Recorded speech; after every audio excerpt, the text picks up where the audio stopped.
Jikalau bukan Tuhan yang memihak kepada kita, hendaknya Israel berkata demikian. Daud mengingatkan kepada bangsa Israel agar mereka selalu mengingat perbuatan-perbuatan Tuhan yang ajaib di tengah-tengah mereka. Bangsa Israel harus mengajarkan kepada keturunan-keturunan mereka bahwa Tuhan yang mereka sembah adalah Tuhan yang besar, yang selalu ada bagi mereka memberikan pertolongan. Daud mengingatkan, jikalau bukan Tuhan yang memihak kepada mereka, maka mereka tidak akan bisa lolos daripada kejaran orang-orang Mesir. Bahkan pada waktu itu pastinya orang Mesir sudah menumpas habis mereka semua, tidak ada yang tersisa.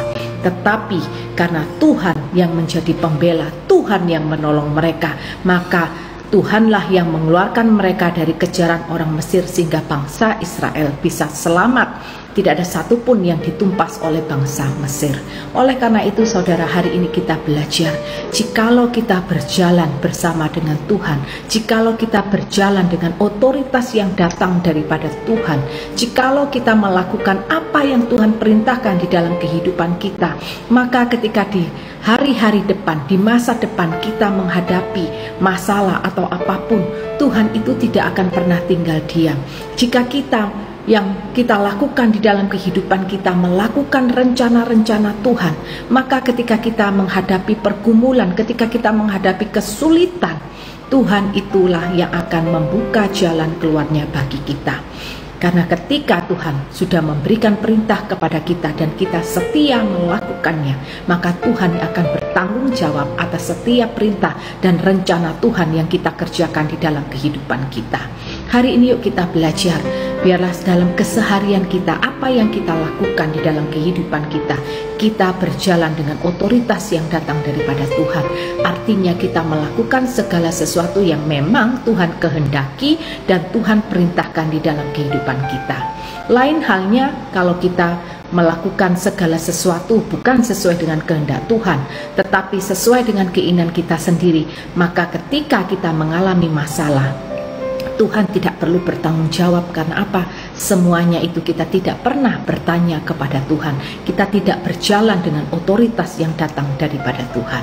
Dan hal yang kedua yang bisa kita pelajari dari orang Israel, apa yang sudah Tuhan perbuat bagi kita di masa-masa yang lampau, hendaknya jangan kita melupakan begitu saja. Tetapi kita punya satu tugas penting, yaitu kita bisa menceritakan kepada keturunan-keturunan kita bagaimana Tuhan itu bekerja secara ajaib di dalam kehidupan kita.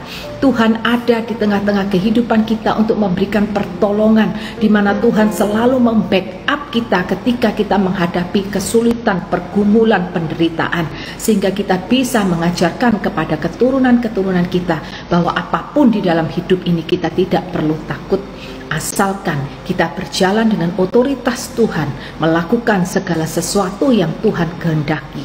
Maka percayalah, Tuhan selalu ada buat kita. Tuhan yang bertanggung jawab atas setiap rencana-rencananya, sehingga ketika kita menghadapi pergumulan, kita menghadapi penderitaan, kita menghadapi masalah, di dalam kita melakukan rencana Tuhan, Tuhanlah yang akan membackup kita. Dialah yang akan melakukan perbuatan-perbuatan ajaib di dalam kehidupan kita.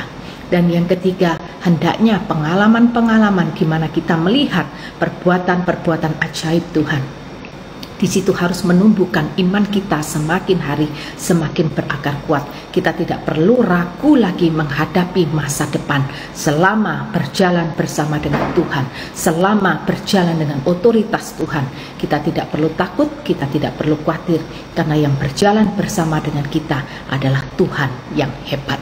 Tuhan Yesus memberkati.